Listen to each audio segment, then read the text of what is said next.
Sim, voltando. Os movimentos culturais e sociais no Ocidente dizem respeito ao nosso momento histórico, porque nós somos frutos disso, galera. Uma boa parte dos nossos valores, uma boa parte daquilo que nós consideramos como condutas corretas, adequadas, aquilo que o Laércio falou há pouco e o professor Fernandes, a questão da necessidade da preservação do meio ambiente, não apenas por algo ou por uma questão holística, porque eu gosto das árvores e dos animaizinhos.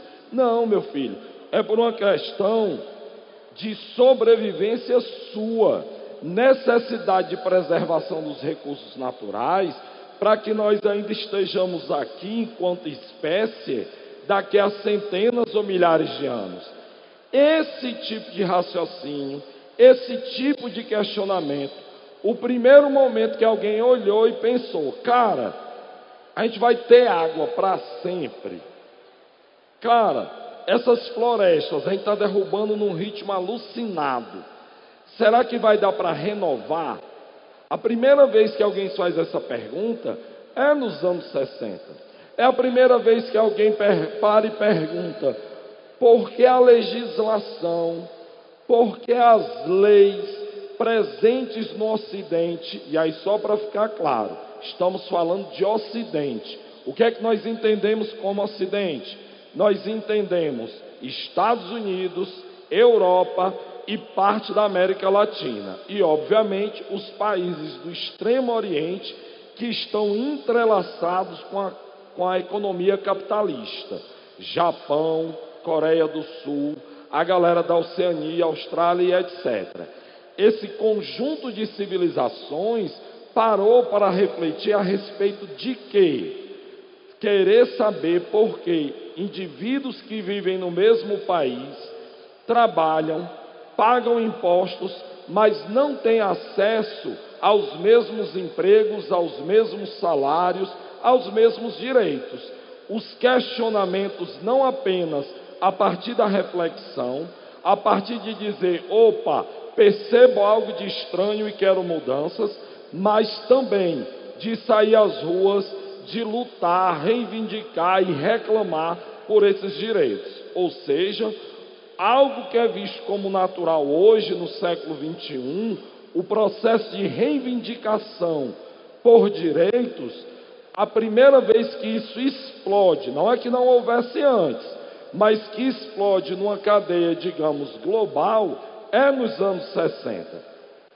E aí, um dos símbolos ou um dos momentos que isso foi mais marcante é a partir dos movimentos musicais de grupos sociais que eram considerados inferiores aos brancos caucasianos europeus. Não.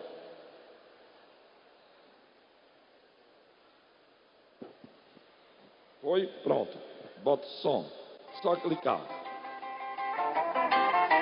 Aí pode botar a luz. Eu sei que é melhor ele do que eu, mas tem que andar. Quem é esse cara? Esse cara é Chuck Berry. O simples fato de você ter um negro tocando guitarra e rebolando uma TV norte-americana nos anos 50 e 60 era por si só um ato de rebeldia. Por que um ato de rebeldia? Um ato de rebeldia porque ele era considerado como alguém de um grupo subalterno e que não deveria ter pronto.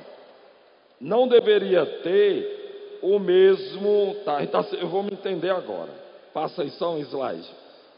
Pronto. Não deveria ter a mesma projeção dos brancos. Por quê? Ele fazia parte desse grupo.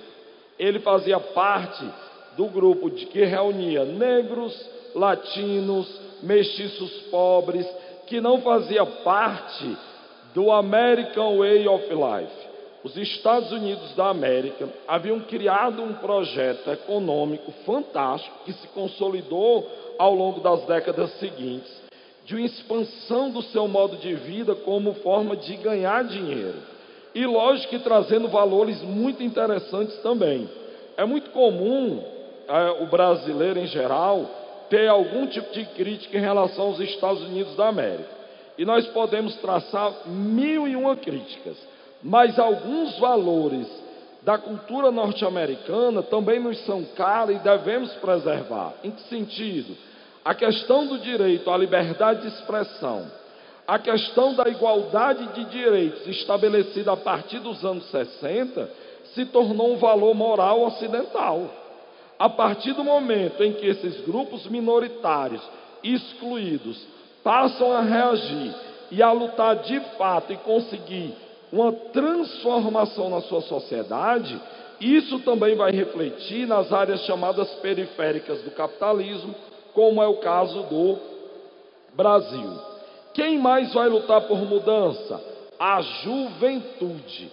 Esses jovens sedentos por mudanças queriam mudar por quê? Queriam mudar porque tiveram acesso à educação secundária, uma parte à educação superior, leram, estudaram, olharam para o mundo ao redor e disseram: ei, está errado.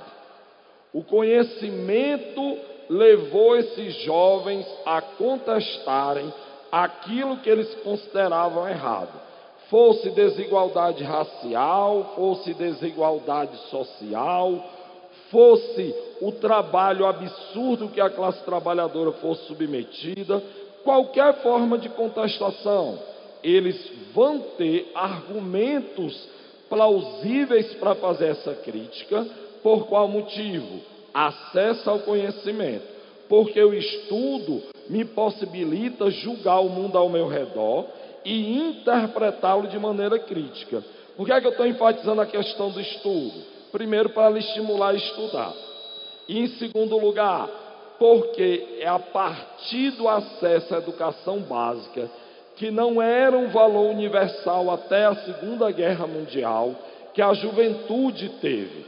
Ou seja, até o início da Segunda Guerra, a maioria dos jovens, garotos e garotas, estudava até terminar o que é o nosso 9º ano e depois mercado de trabalho.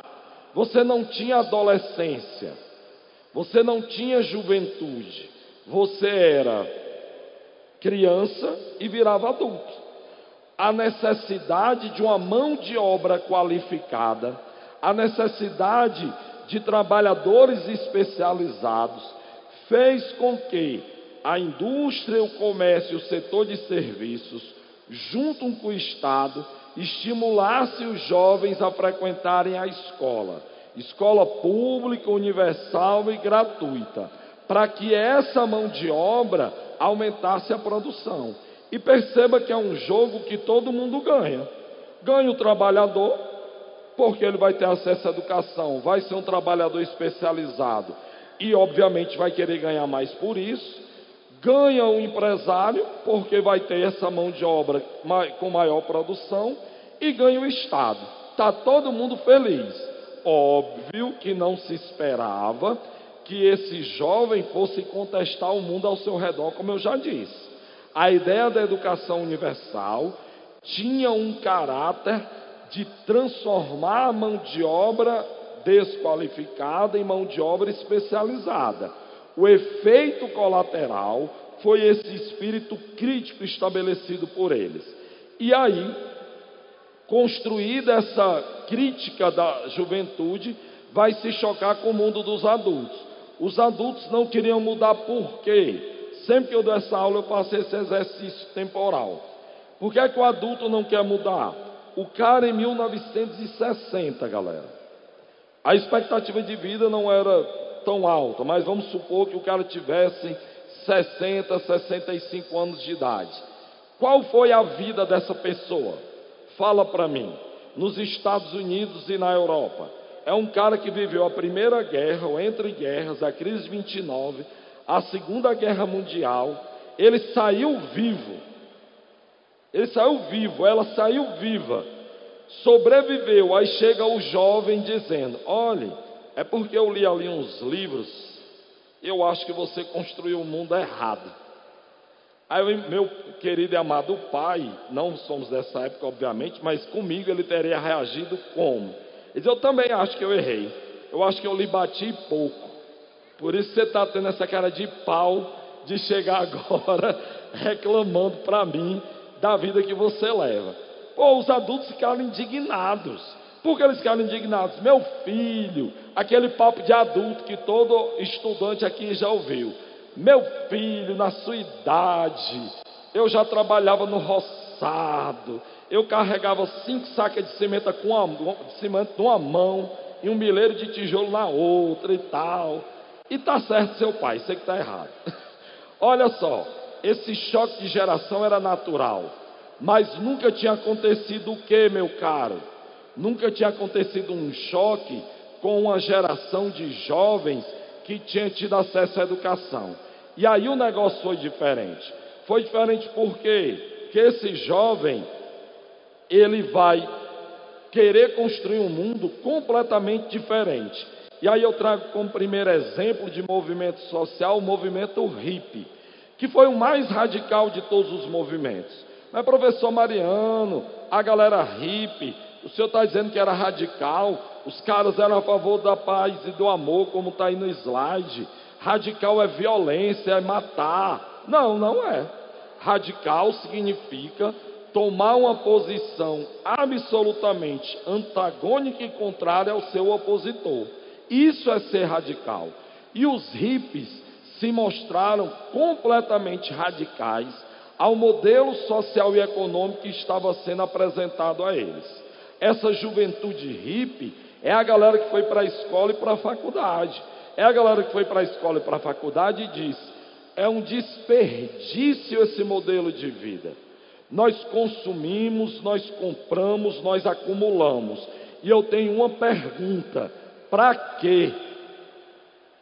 Eu tenho uma pergunta: para quê? Para que 10 pares de sapatos? Para que 50 camisas? Para que 5 carros? Para quê?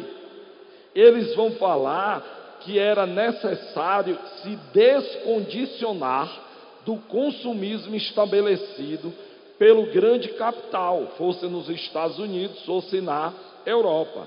E para isso era necessário criar a tal nova consciência. O que seria essa nova consciência? Aí, rapidamente, 4 valores gerais. A contracultura. O rock é um exemplo dessa contracultura.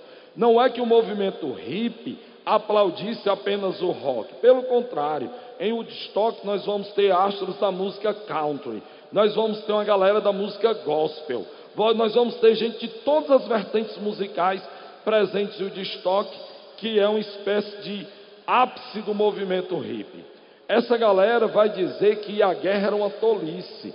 Eles vão afirmar o seguinte: jovens norte-americanos saem daqui, atravessam o planeta até chegar ao Vietnã, para atirar em jovens vietnamitas que não sabem por que nós estamos lá, e eles não sabem por que essa guerra começou. Ou seja, o Estado norte-americano, o Estado norte-vietnamita, o Estado francês, o Estado soviético inventaram a guerra e mandaram os jovens se matar. Não vamos, não queremos. Muitos do movimento hippie se tornaram desertores. Esses caras, como eu disse na introdução da aula, foram os primeiros a falar em preservação ambiental. E eles disseram o quê a respeito dos hippies? Tolos, malucos, jovens alucinados. Dizem isso que fumaram maconha. Dizem isso que estão consumindo LSD. Não, meu filho.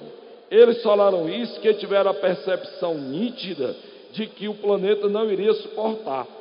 De novo, me usando como exemplo. Não sou, obviamente, dessa época, mas eu, nos meus livros de ciências, lá na escola de ensino fundamental e médio, deputado Irapuã, Cavalcante Pinheiro, no Conjunto Esperança, a água, ouvi manifestações, tinha lá no livro de ciências que a água era um recurso mineral inesgotável. A água jamais iria acabar. E eu fiz o Fundamental 1 no início dos anos 80, papai.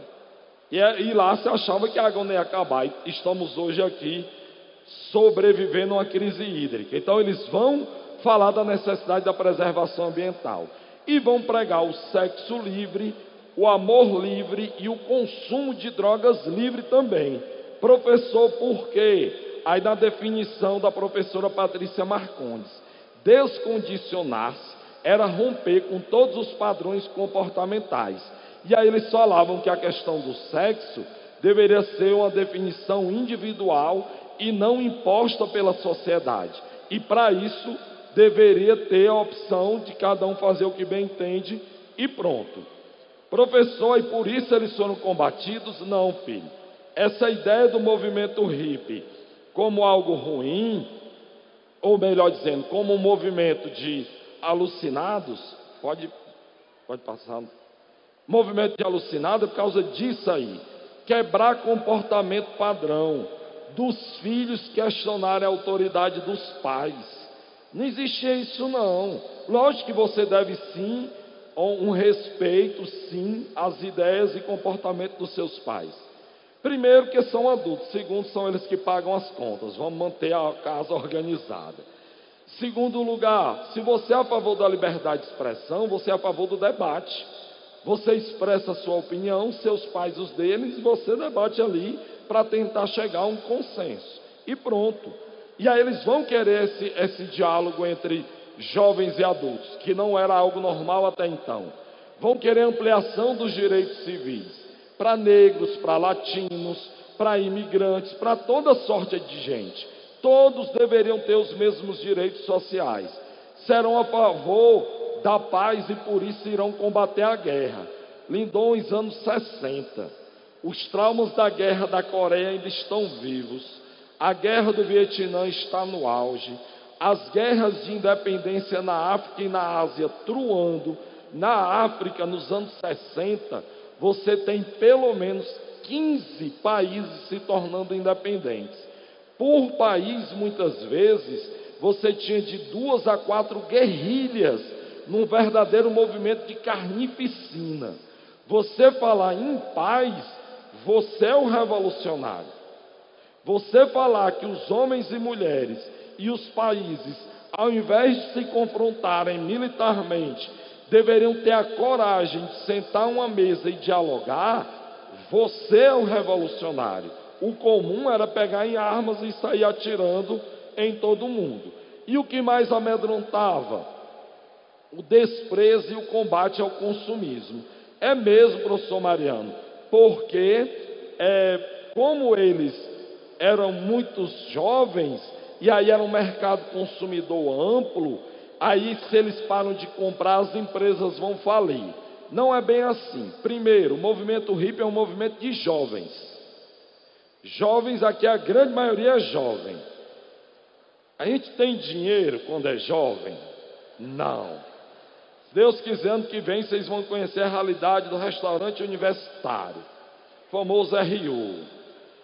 Na UES, eu e meus amigos, a gente à noite jogava as moedas em cima de uma carteira e dividia ali, se ia dar para toda economia solidária. Botava na mesa, dividia as passagens para voltar para casa, depois o RU da galera, vamos tomar sopa, somos felizes na noite de hoje. Não deu, recolhem as moedas, só a passagem, guarda as moedas para o dia seguinte, no outro dia dava certo, e a gente voltava para casa já tendo jantado, era a realidade. Jovem, meu filho, é sinônimo de liseira. Se tem dinheiro é porque pegou do pai.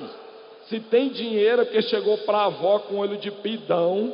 Se vó, é 10 contos. Faça fé. Queixo, meu brother. Sabe qual era o medo? É uma galera jovem e pobre. Lisa. Pobre não, lisa. Beleza. Mas essa galera vai se tornar adulta, não vai? Como é que eles vão criar os seus filhos? Que consumir é uma bobagem. Que trabalhar além da conta é perca de tempo. Faça o seguinte, pensamento hippie, trabalhe para ter a sua casa, para ter a roupa, comida, e aproveite o dia, vá ler um livro, vá ouvir Chuck Berry, vá namorar, vá ser útil. ser útil para o hippie não era trabalhar 12 horas por dia, era trabalhar o suficiente para suprir as necessidades básicas. E o restante, só se você quiser, não se sinta obrigado a fazê-lo. Esse era o grande medo, papai. Um movimento desse ia criar 1 ou 2 gerações de pessoas que não consomem. Como eu combato? Digo que é um bando de maluco que passa o dia se drogando e batendo palma para o sol. Nós cearenses somos craques no cinismo. Você fala do movimento hippie, é mesmo, professor, bando de vagabundo. Beleza. Aí eu tenho uma foto sua no Instagram, na Ponte Metálica, ou lá na duna do Paracuru, ou de Jericoacoara, batendo palma para o sol se pondo. E o hippie é o maluco, e tu é o gostosão das tapioqueiras, né? Questão de valores, galera. Quando a gente quer detonar o outro, a gente pega o mínimo comportamento para difamá-lo e para desviar a atenção do verdadeiro sentido, que é o combate ao consumismo. Por isso que eles foram tão combatidos. Aí o festival de Woodstock, como eu falei, o ápice do movimento hippie, era uma festa programada para 30 mil pessoas, apareceram um pouco mais, 400 mil, um pouco mais, mas rolou de boa, não teve crise, galera se virou do jeito que dava, deita na grama, dorme na chuva, divide comida, divide o que tem e o que não tem, festeja-se a vida, e aí tem-se o ápice do movimento hippie, e depois acontece da galera meio que voltar para casa, para viver a vida. O Woodstock foi o ápice do maior movimento jovem da história dos Estados Unidos, mas ao mesmo tempo é o início do seu declínio. Muitos desses jovens vão voltar para trabalhar, para estudar, para concluir a vida, e vão viver nos padrões de quem? Adivinha? Dos pais que eles criticaram. Vão ter comportamentos sociais e econômicos absolutamente semelhantes. Não que isso fosse errado, mas é contraditório tal o que tinha sido posto aí por eles, certo? Aí só uma das figuras lendárias, o guitarrista Jimi Hendrix, um dos grandes nomes do festival e do rock em todos os tempos, e a Janis Joplin, aí põe só um trechinho, que aí era a voz feminina no rock and roll. Você vê aí que não é nenhuma letra de um protesto gritante, é apenas um desabafo do coração. É uma Marília Mendonça com guitarra e uma voz mais marcante, digamos assim. Como uma boa parte das músicas do movimento rock, hippie e assim por diante. Aí, um dos exemplos de como esse movimento acabou influenciando toda uma geração. Aí um exemplo da juventude francesa, eu estou agora cruzando o oceano. É a mesma sociedade ocidental capitalista, mas agora do lado europeu. A juventude europeia também estava indignada com tudo que lhe cercava. Na Europa você tinha um agravante para a juventude. A Guerra Fria na Europa, ela não era monocrática como nos Estados Unidos. Nos Estados Unidos você tem um modelo capitalista, quem fala contra é inimigo e acabou. Na Europa não. Metade da Europa está no bloco socialista, a outra metade no bloco capitalista. As disputas ideológicas são pesadíssimas em ambos os lados. Você tem discursos antissocialistas na Tchecoslováquia, na Polônia, como você tem discursos anticapitalistas na França, na Espanha, na Inglaterra e assim por diante. Então essa juventude lá tem algo a mais de problemas, debates e confusões. No caso específico francês, que a gente vai olhar agora, você tem essa disputa no campo dos saberes. que será o movimento estudantil francês. Uma boa parte do modus operandi do movimento estudantil na Europa e no Brasil até hoje segue esse modelo de 1968. Por que esses jovens se indignaram? Primeira coisa, não se sentiam representados pelo presidente francês Charles de Gaulle, herói máximo da Segunda Guerra Mundial, líder da resistência francesa. Que lindo! Mas agora presidente conservador e que não representava essa juventude. Sabe qual é a novidade? Os partidos socialista e comunista da França, ligados a Moscou, que tradicionalmente lideravam os movimentos progressistas, também não representam mais essa juventude. Os estudantes das universidades francesas, com destaque absoluto para a Universidade de Sorbonne, eles vão olhar para os partidos tradicionais comunistas e socialistas e vão dizer o quê? Cara, teu discurso não existe. Tu está falando de revolução do proletariado, de derrubar o capitalismo, se a gente não sabe nem se vai ficar vivo, porque a natureza está sendo destruída. Tu está discutindo um tema que não está na nossa pauta. Tu está falando de opressão contra o trabalhador, que massa, é verdade. Mas tu não está falando da opressão contra o negro, a mulher, o imigrante. Cadê esse teu discurso? Cadê esses grupos sociais na tua pauta? Esses grupos sociais não existem. Por isso você não me representa. Veja o que eu estou dizendo. A massa francesa de estudantes não se sente confortável com Charles de Gaulle e nem se sente confortável com os partidos de esquerda. E o que é que ela faz? Cria uma rota alternativa, cria o seu próprio movimento. Primeira coisa que eles vão fazer, primeira coisa que eles vão lutar pela mudança no currículo. Eles vão dizer o quê? Lindões para os governantes. O currículo escolar não diz respeito às nossas necessidades contemporâneas. Você está aí num curso de engenharia, era pauta da época. A gente está fazendo engenharia na Sorbonne e a gente não está estudando algoritmo para programar. Década de 60, o computador começa a entrar na indústria. A automação industrial dá seus primeiros passos. O cara está fazendo engenharia e não tem algoritmo, não tem computador, está maluco? Eu estou me formando para quê? Para ser desempregado? Esse currículo não me capacita para o trabalho. Eu quero mudanças.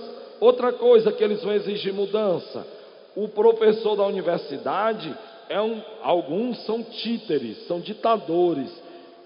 Fazem a disciplina do jeito que bem entendem, oprimem, perseguem os alunos. Temos que tirar essa autoridade absoluta dos professores universitários. Eles não podem decidir a vida dos alunos do jeito que bem entendem. Ora, quando eles levantam essa pauta, o general Charles de Gaulle desprezou eles. Está ok, não me importa. Aí o que é que eles fizeram? Ocuparam a Universidade de Sorbonne em Paris. Logo em seguida ocuparam as avenidas da capital francesa. Veio a polícia, deu aquele tratamento corretivo, né? Uns tapas pedagógicos. Os estudantes recuaram, mas logo em seguida eles conseguiram um apoio fantástico dos trabalhadores dos transportes urbanos, metroviários, rodoviários e ferroviários. Com isso, não apenas eles terão mais pessoas nas ruas se manifestando, mas eles também terão o quê? Eles terão a cidade parada, porque se metroviários, ferroviários e rodoviários estão com eles na greve, quem vai estar se manifestando? Ou quem vai estar transportando? Ninguém. Essa juventude parou a França. O general Charles de Gaulle vai combater o movimento com autoritarismo e vai utilizar a questão moral para enfraquecer o movimento, que havia uma pauta interna deles, fora a questão curricular. Não sei, acho que a maioria aqui já deve ter conhecimento, que nas universidades públicas você tem as residências universitárias, para quem vem de outro lugar, morar na cidade e tal. E aí, como é ainda hoje, você tem as repúblicas femininas e masculinas. Só que é proibido o acesso do gênero oposto, ou seja, na república das meninas, os garotos não podem entrar. Da mesma maneira, na república masculina, as garotas não têm acesso. Qual era o questionamento deles? Nós temos grupos de estudos, nós participamos da faculdade, temos os mesmos cursos. Como é que a gente vai sentar para estudar? Como é que a gente vai montar projeto? Se na biblioteca não tem espaço para todo mundo. Onde vai ser o nosso local de debate? Outra coisa, a gente quer formar um grupo para ler. A gente quer formar um grupo para debater o mundo, a vida e tal. A gente quer sofrer junto, ouvindo Marília Mendonça. E aí, não pode, óbvio, pelas questões morais que envolve até hoje essa questão. Aí o Charles de Gaulle, político experiente, general tarimbado, qual foi a campanha dele para desmoralizar o movimento estudantil? Essa juventude está querendo saliência. Eles querem que os rapazes entrem no dormitório das meninas e as meninas no dormitório masculino para ficar com esse negócio de sexo, drogas e rock and roll. Eu preciso do apoio da sociedade francesa para combater esse abuso. O que é que ele estava fazendo? Qual era a estratégia política dele? Eu tenho uma questão aqui, que é o currículo escolar, que é o direito à educação, e eu transfiro para onde? Para a questão moral. Aí eu vou ficar discutindo a questão moral, a galera despreza a parte curricular, e o Charles de Gaulle acaba saindo como defensor da família francesa e dos seus bons costumes. De Gaulle foi atrevido em uma coisa: ele chamou os jovens, aliás, o povo francês, para uma eleição. Ele disse: quem acredita que eu estou certo, vote nos meus candidatos ao parlamento. Quem acredita que esses estudantes estão certos, votem nos candidatos dele.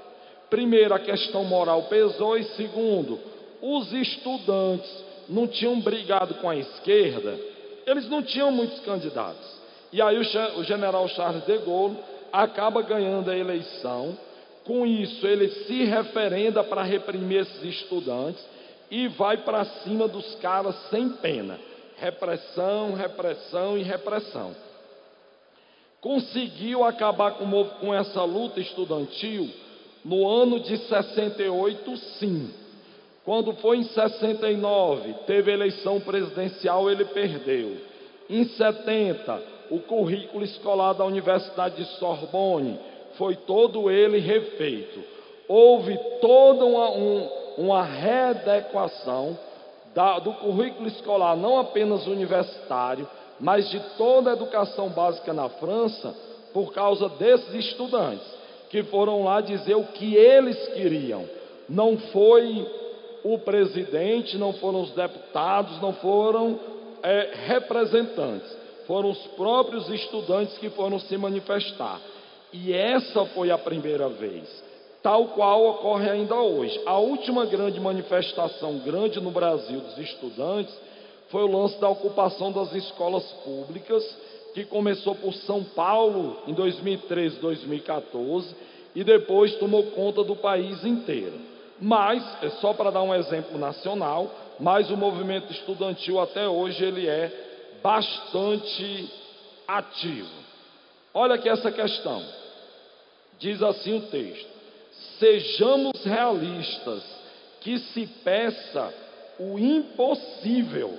A frase acima, eternizada nos muros de Paris, em maio de 68, foi escrita durante a radicalização do movimento contestatório, quando as ruas da capital francesa foram transformadas em cenário de uma guerra civil. A respeito desse acontecimento, é correto afirmar que ele, olhem aí rapidamente e me digam já a alternativa, enquanto eu bebo um gole d'água. E aí? Você marcaria qual item? Item A. Item A. O B está errado, que ele tem uma pegadinha, o que o Enem chama de item destrator, né? Que eu citei aqui que houve apoio de outras categorias, mas a alternativa está dizendo o quê? De todo o operariado com a greve geral, e não foi. Foram os estudantes, a galera do transporte e tal. O C, restrito a Paris, aquela greve sim, mas dizer que não houve repercussão. Um dos grandes discos de Caetano Veloso, É Proibido Proibir, é uma das frases pichadas nos muros de Paris durante essa manifestação. Configurou-se como uma resposta do operariado frente à situação da crise. Não é uma greve operária, é uma greve estudantil.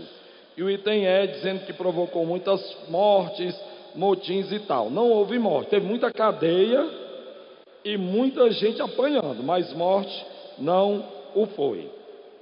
Não foi. Terceiro movimento social, só citando rapidamente aí o movimento feminista do século XIX. Por que citando rapidamente? Que a primeira luta é das mulheres isolada dos homens. As mulheres lutaram ombro a ombro com os homens na Revolução Francesa, na Revolução Gloriosa Britânica.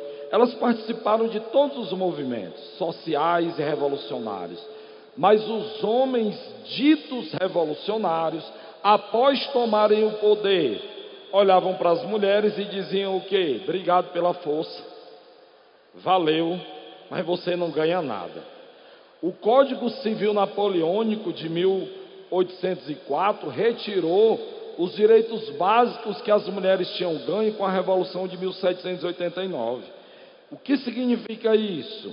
Que Napoleão e seus aliados sentaram à mesa, olharam os direitos das mulheres e se preocuparam em tirar esses direitos. Porque os caras não estavam dando direitos, eles fizeram reuniões para restringir a liberdade feminina.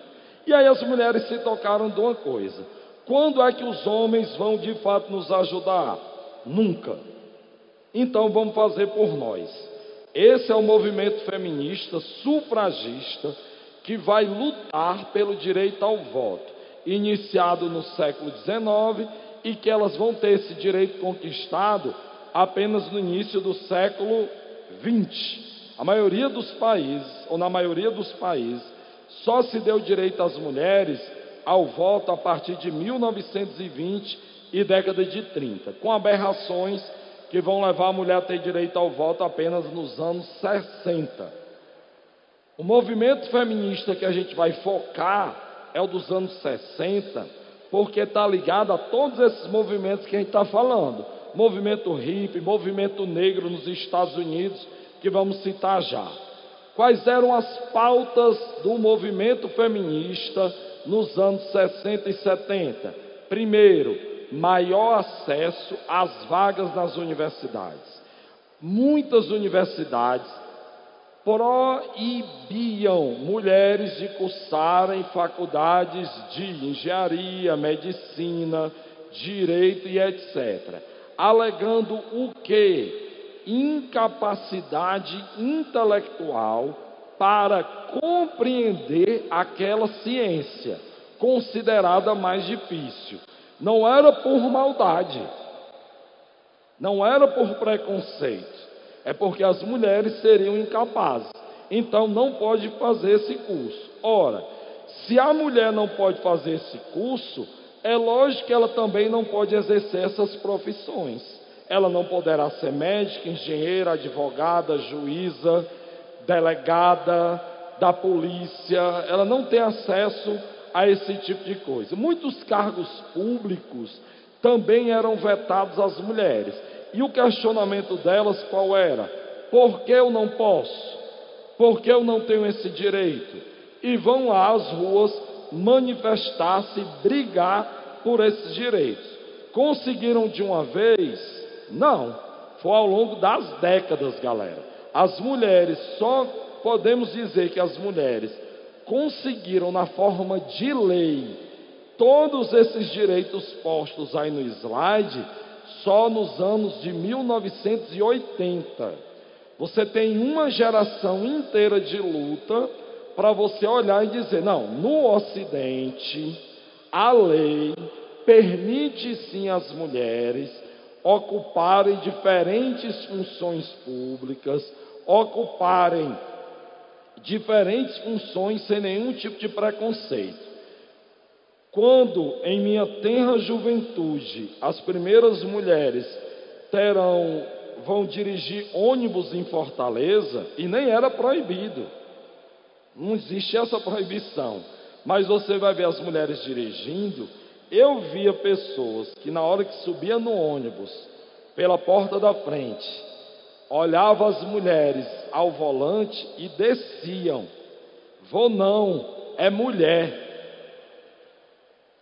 Além de ser um machismo tolo, é uma falta de informação completa, né? Porque por que não? Que a mulher é perigosa ao volante. Aí você pega todos os dados, todos, de acidente e morte, são os homens. Nós homens, a gente tem um ímpeto pela imbecilidade fantástico. Você viu uma notícia no jornal: 2 jovens faziam pega na Avenida Heráclito Graça e bateram o carro. Me diga se era uma garota ao volante. Fala para mim. Fala, era homem. Era homem, galera. A gente tem esse ímpeto. Mulher, homem, é porque a gente não vai deixar, mas tem garoto que olha assim, ei, tu acha que consegue pular ali daquela arquibancada e cair na escada? O cara escuta isso e ele acha que é uma ordem. Ele vai lá e faz. A garota diz, não, que eu não sou abestada, né? O cara diz, porra, eu vou, nem que eu quebre as pernas.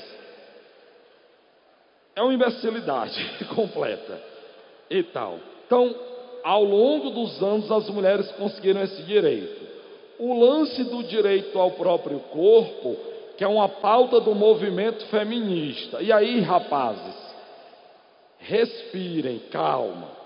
Por quê? É uma pauta do movimento feminista. Significa dizer o quê? Que as mulheres sentaram em uma roda, se organizaram, e elas debatem se é legal usar pílula anticoncepcional, preservativo, aborto, se divorciar. Ah, professor Mariano, eu acho que não deve tal. Massa! Depois, sabe o que a gente faz? A gente forma um círculo de rapazes para a gente debater esse tema. Porque as meninas e as mulheres não apenas podem, mas devem debater as suas pautas.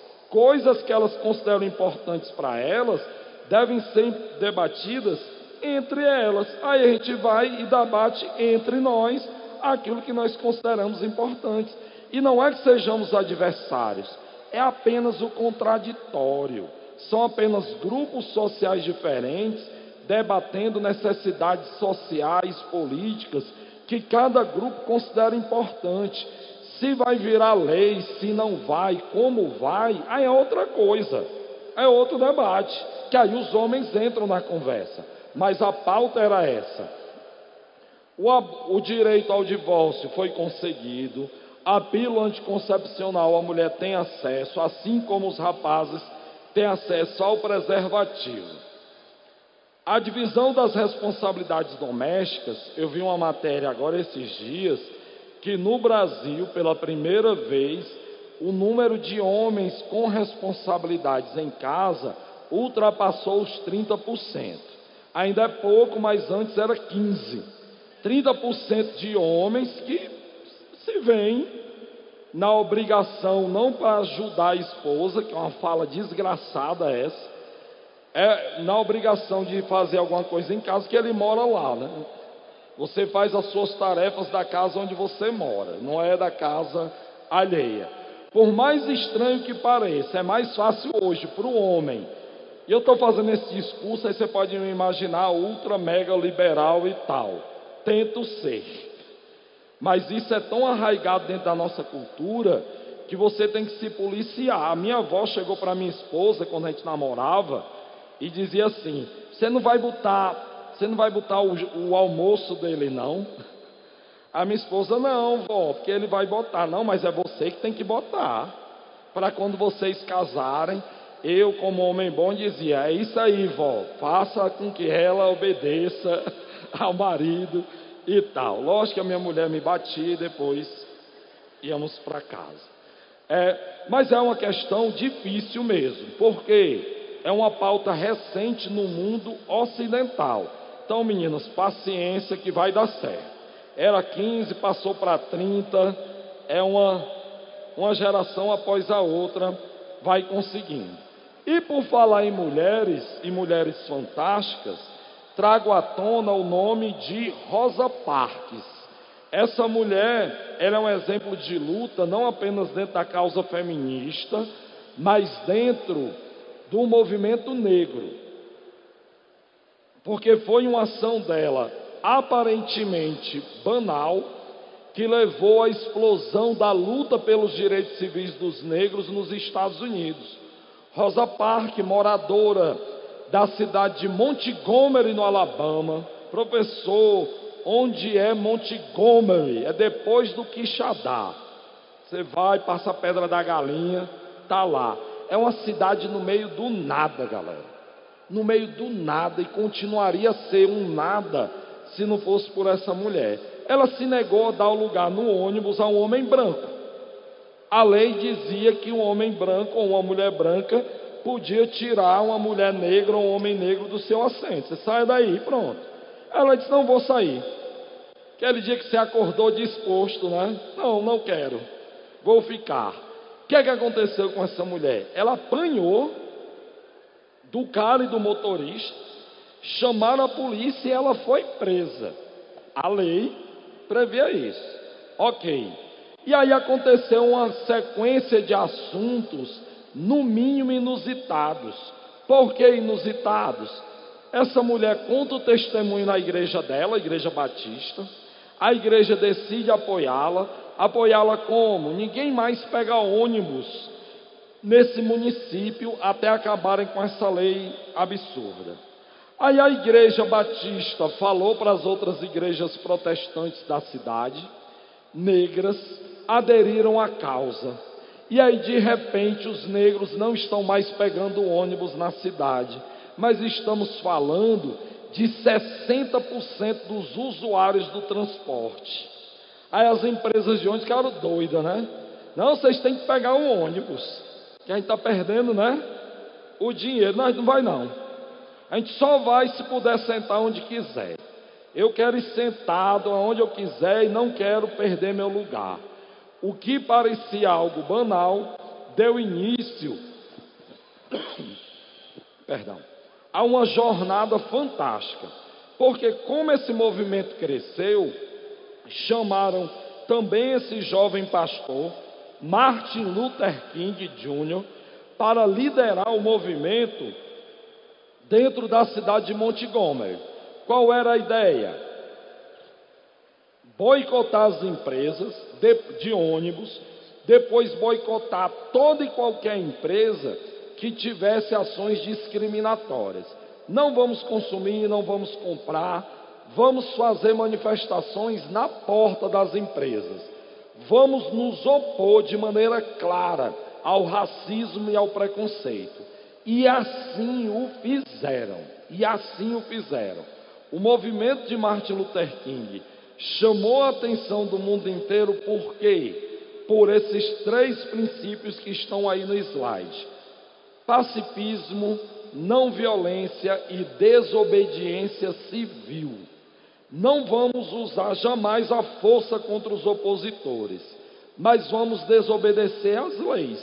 Por exemplo, eles pegavam e entravam num restaurante que tinha uma placa: proibido negros. Eles entravam.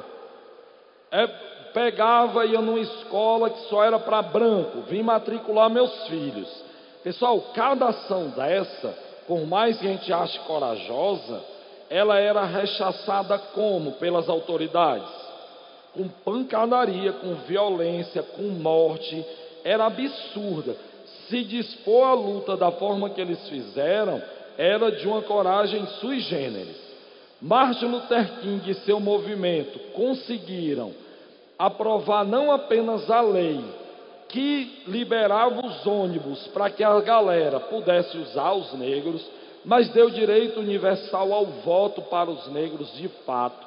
Os negros puderam ocupar cargos públicos, os negros passaram a ter os direitos iguais aos brancos nos Estados Unidos, com dificuldades. Tem algumas, não botei aqui, mas tem algumas cenas absurdas, depois você pode pesquisar, das primeiras crianças negras a frequentarem uma escola de branco, escoltado por agentes do FBI, porque a polícia local não acompanhava. Pessoal, no dia que o FBI não ia, as crianças eram surradas pelos colegas de classe. Os primeiros negros que se formaram na Universidade do Alabama cursaram a faculdade inteira com policiais sentados ao lado. 4 anos da faculdade, porque senão morria. E alguns outros que não quiseram a segurança foram executados. A galera da Ku Klux Klan e outros grupos de supremacia branca perseguiam e matavam essa galera negra por se atrever a ocupar esses espaços. Luther King, defensor máximo dos negros e da luta pacifista, morre da maneira mais trágica possível, né? Assassinado, um cara que defendia e agia de maneira pacífica, é executado na sacada de um hotel, quando num mínimo momento de normalidade, acordou. Vou aqui olhar para o nada, vou aqui olhar o céu, leva um tiro e pronto, acaba-se aí a vida de um grande homem, mas não do movimento negro. O movimento negro pacifista continuou, apesar da morte dele. Na realidade, vai se ampliar. Agora, um detalhe muito importante: o movimento de Luther King foi o que teve maior repercussão internacional, mas não foi o único movimento. Um outro movimento foi liderado por Malcolm X, que a gente vai falar já já, porque antes eu quero mostrar aí o trecho, um trailer, na realidade, essa indicação do filme Selma. É um filme fantástico que mostra uma dessas fases da luta dos negros pelos direitos civis nos Estados Unidos e, obviamente, baseado na vida do Luther King. Aqui é um movimento de enfrentamento. Se Luther King dizia que os negros deveriam lutar por seus direitos de maneira pacífica, esse rapaz aqui não. Ele vai ter uma visão completamente diferente. O que é que ele vai dizer? Ele vai dizer que os homens e mulheres negras tinham o direito de resistir pela força a todo ato de violência. O que é que ele vai falar? Não quero que os negros ataquem ninguém, mas os negros têm sim o direito à defesa. Se qualquer homem e mulher brancos atingirem um negro ou uma negra, seja com a violência física ou das palavras, ele tem o direito de reagir à altura da mesma maneira, sem correr o risco de ser punido. Esse tipo de raciocínio, esse tipo de alegação, deu origem a vários movimentos de resistência negra nos Estados Unidos. O mais famoso foi o movimento dos Panteras Negras, que virou um partido político, virou uma associação de pessoas que tomou conta do país inteiro. Houve também, o Panteras Negras tem também várias falhas aí no seu processo de exagero da violência, mas aí se concentrou em falar apenas nisso deles, que eles sim usavam a força. Por exemplo, para diminuir a violência da Ku Klux Klan contra eles, o que é que eles começaram a fazer? Guarda nos bairros negros. A galera da Ku Klux Klan chegava nas caminhonetes para pegar algum negro ou negra e açoitar ou matar, e agora na esquina da rua tem uns 4 caras, cada um com uma escopeta na mão. Aí eles, não, vamos vir outro dia, vamos vir depois, e simplesmente deixaram de ir. Eles criaram uma zona de proteção. Tiveram deturpações, porque alguns desses homens que surgiram para defender o bairro, depois vão acabar se aproveitando da situação e pegando uma grana da galera. Mas é um desvio de conduta de uma minoria que não apaga o que foi o movimento. Por exemplo, merenda escolar, merenda não, né? Refeição nas escolas. Ou quando tinha algum corte de verba nos Estados Unidos, cortavam as verbas das escolas negras primeiro, depois das escolas brancas. O que é que o movimento Pantera Negra fazia? Construía refeitórios ao lado das escolas, para que as crianças negras pudessem tomar café e almoçar e ir para a aula tranquilamente. Então eles tinham um trabalho social e um trabalho político igualmente importante. O Malcolm X passou a ser pessoa não vista, obviamente, pelo Estado norte-americano, por esse uso contínuo da violência. Mas ele mesmo abandonou esse discurso violento em que momento? Quando ele viajou a Meca pela primeira vez. Ele era muçulmano e nós sabemos que dentro dos preceitos do islamismo, você ir a Meca é uma obrigação religiosa. E lá, os líderes do islamismo o convenceram que o discurso de violência não condizia com a mensagem de Mohammed e de Alá. E aí, quando ele volta para os Estados Unidos dizendo: vamos continuar resistindo, mas vamos abandonar as armas, vamos continuar resistindo, mas não vamos mais brigar nas ruas, parte do movimento que ele havia orientado e apoiado vai acabar se voltando contra ele, e também de maneira absolutamente trágica, Malcolm X é assassinado num discurso para os seus. Ele estava no encontro da comunidade negra, chegaram os caras que antes eram seus apoiadores, deram vários tiros nele e ele caiu lá ao chão morto. Significa dizer que o movimento Pantera Negra acabou? Jamais. Mas isso tudo que eu narrei do movimento Pantera Negra era meio que conhecido só dentro dos Estados Unidos. Os Estados Unidos apresentou para o mundo quem? Martin Luther King. Lute por seus direitos, exija, mas não vá à guerra, não faça revolução. Quando é que o mundo passou a ter conhecimento dos Panteras Negras? Por causa desses caras aí da imagem. Esses 2 atletas norte-americanos ganharam medalha de ouro e de bronze na Olimpíada do México, na disputa dos 200 metros rasos. Na hora de subir ao pódio, cada um botou a luva, símbolo do movimento, ergue o punho, medalha de ouro e bronze no peito, e o mundo inteiro olhou aquilo ali e não sabia o que era. E os jornalistas foram atrás. O que é isso aí? Que luva é essa? Que gesto é esse? E aí o que é que esses caras dizem?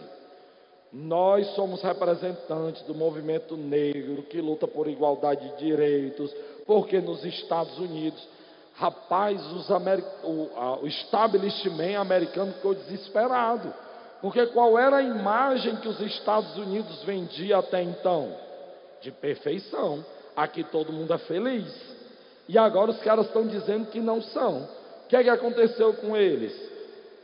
Eles tiveram as medalhas cassadas, eles perderam a medalha, foram expulsos da seleção olímpica norte-americana como punição por ato político durante a Olimpíada. E isso vale até hoje, não pode ter nenhum tipo de atitude política. Mas valeu o preço pela divulgação da causa deles. Um deles depois virou congressista americano, foi deputado nos Estados Unidos por 30 anos e foi um dos que participou junto com o Barack Obama da posse dele como presidente, e o outro virou pastor e líder social no bairro em que ele vivia em Nova York, se eu não me engano. O movimento negro norte-americano muitas vezes é cobrado nas provas do Enem, como caiu ano passado a imagem do ônibus da Rosa Parks. Quem fez o Enem ou pegou a prova para refazer, tem lá. E já caiu outra vez exatamente com essa imagem. Aí é uma questão fácil que pede apenas para você, a partir da imagem e do seu conhecimento, ver qual é o movimento que está ligado à imagem. E aí, obviamente, é o item C, registra a manifestação dos negros, aí representantes dos Panteras Negras, contra o racismo e o preconceito que havia nos Estados Unidos. Fábio, quantos minutos eu tenho? Ainda vamos fazer uma música então.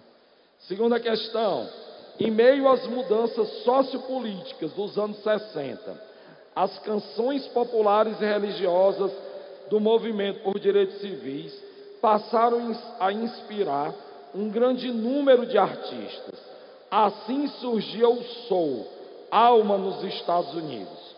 No contexto a que se refere o texto, o surgimento do soul representa, no final do ano passado, Aretha Franklin, a chamada rainha do soul, faleceu, que ela era uma das primeiras negras a terem notoriedade dentro do cenário comercial, porque o vídeo que eu botei do Chuck Berry representa também uma exclusão, pessoal. Chuck Berry, nada contra o Elvis Presley, que é quem eu vou falar agora. O Chuck Berry era o primeiro cara do rock and roll. Ele é o primeiro guitarrista, dançarino, cantor, compositor do rock, como vai crescer. Só que tem um problema para a época, ele era negro, e como negro ele não era comerciável. Elvis surgiu como a tábua da salvação para o negócio da música, porque aí eu coloco um cara branco dos olhos claros, que rebola, canta e tem a alma de negro, como se dizia à época, porque o que ele estava fazendo era exatamente o Elvis, Chuck Berry e Aretha Franklin falar com orgulho da comunidade negra, porque o Elvis ele nunca escondeu que tudo que ele aprendeu foi junto da igreja negra, da onde ele e a mãe dele saíram, não. Ele nunca negou isso, ele já aprendeu a tocar, a cantar na igreja junto com os negros que são melhores do que os brancos. E ele tinha consciência disso. Não era um ativista no sentido de declarar-se como tal, mas menosprezava todos os racismos que se apresentavam a ele. E por que uma década de tantas mudanças? Para concluir, o que é que a gente falou no início da nossa aula? Você tem vários movimentos, né? Hippie, estudante, negro. É porque eu estou concentrando no Ocidente, galera. Tem a Primavera de Praga na Tchecoslováquia, Revolução Cultural na China de Mao Tse Tung, Passeata dos 100 mil aqui no Brasil. Por que é uma geração tão rebelde? Por causa da escolarização, que a gente falou também, e por se opor ao novo modelo de sociedade, que é esse modelo de consumo. Professor, mas aí é só você não consumir. Meu filho, com a informatização, nós vivemos uma loucura, porque nós somos induzidos ao consumo. Quem já se tornou escravo do iFood? O iFood é um aplicativo criado pelo demônio, em que você acha que não vai gastar dinheiro, porque você clica, opa, a comida já está vindo, né? Você ganhou R$10 de desconto, e você acha que R$10 dá para alimentar 5 pessoas, e assim você se quebra. É porque nós somos fruto dessa sociedade, em que a propaganda do aplicativo, seja o iFood ou qualquer outro aplicativo, lhe convence que você precisa consumir, que você precisa ter, porque assim você será uma pessoa melhor. Na década de 60, O ser uma pessoa melhor seria hoje politicamente incorreto. Porque ser uma pessoa melhor, primeiro era ser homem. Ser uma pessoa melhor, seja homem. As mulheres de sucesso, elas que se comportavam como homens. As mulheres de sucesso, que não são frágeis, como se os homens fossem fortes. Olha aí essa indústria da propaganda. Passava a ideia de poder, virilidade e sucesso ligado ao produto.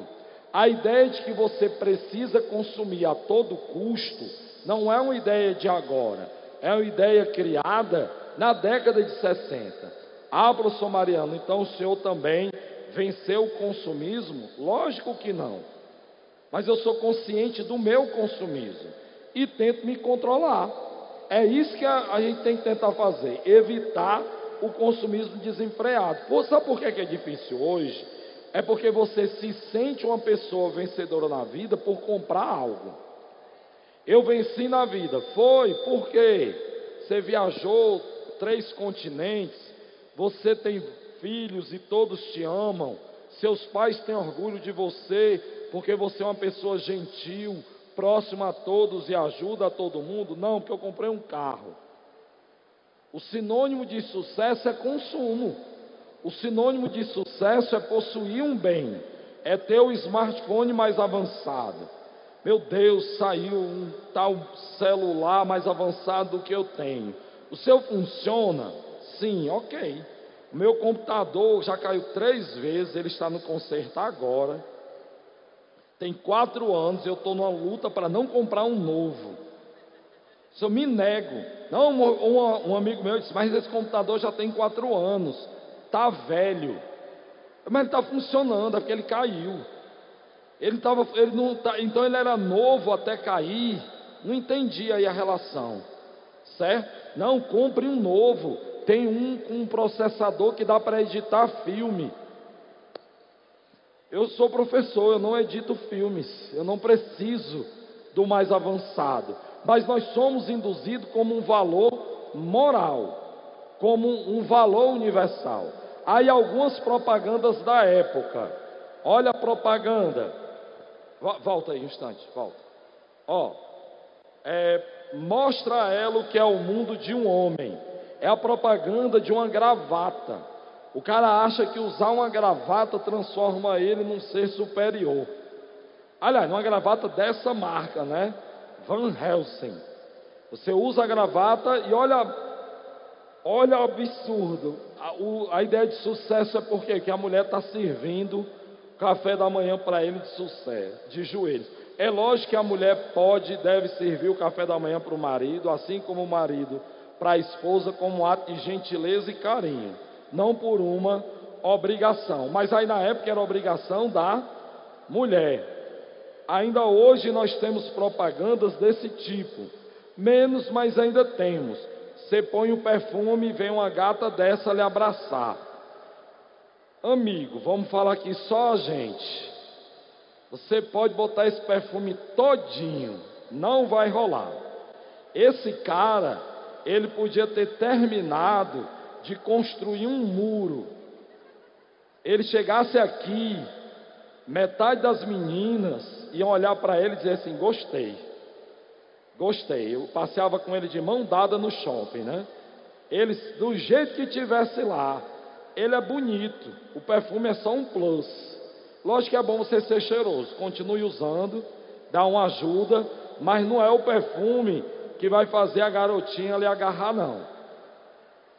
E para finalizar, esses caras criaram a cultura pop, ou foram usados para criar a cultura pop, no sentido de ser algo. Pop não é simplesmente popular. Pop é algo que é consumido por todos os grupos sociais. Quem escutava e escuta Beatles e Elvis Presley é o mais rico e o mais pobre, é o mais intelectualizado e o analfabeto, é o homem, é a mulher, é o jovem, é o idoso. Cultura pop é aquilo que tem o poder de penetração nos diferentes grupos sociais, com o mesmo nível de interesse por esses grupos sociais. Isso é cultura pop. Começou entre os jovens, mas se espalha por todos os grupos. E aí os dois que eu estou dando exemplos são exatamente o Elvis e os Beatles. Porque além da música, o que é que eles vão vender também? Eles vão vender um modo de ser jovem, um estilo de vida rebelde. Não fique imaginando que na década de 60 os pais levavam os filhos para ir para o show do Elvis Presley e dos Beatles felizes, não. Os pais detestavam esses caras, porque eles representavam essa juventude rebelde que nós falamos aí no decorrer dessa tarde. Esses caras são do rock, são eles que consomem drogas, são eles que falam em rebeldia, em revolução. São eles. E aí esses caras vão vender ideias e imagens. Mas o capitalismo, ele tem algo fantástico. Ele vende também tudo. Eles vão vender a música, mas vão vender a roupa, vão vender a guitarra, o sapato, os filmes. Tudo que esses caras tocavam virava ouro. Eu não lembro os valores, mas Beatles e Elvis, assim como Michael Jackson, eles sim, sempre ficam entre os 10 artistas que mais dão lucro todo ano. Todo ano, o Elvis morto há 40 anos, os Beatles deixaram de ser um grupo há 40 anos, mas eles dão lucro entre os 10 há 40 anos, mesmo não existindo mais enquanto artistas, por encantarem, obviamente, com sua simplicidade e qualidade também. E aí, para chamar o Fábio e a gente encerrar, duas coisas. Primeiro, obrigado pela atenção e paciência de todo mundo. A gente sabe quanto é difícil para muitos, depois de uma semana de trabalho, de estudo, vem aqui, e isso faz a diferença sim, certo? Isso faz a diferença sim.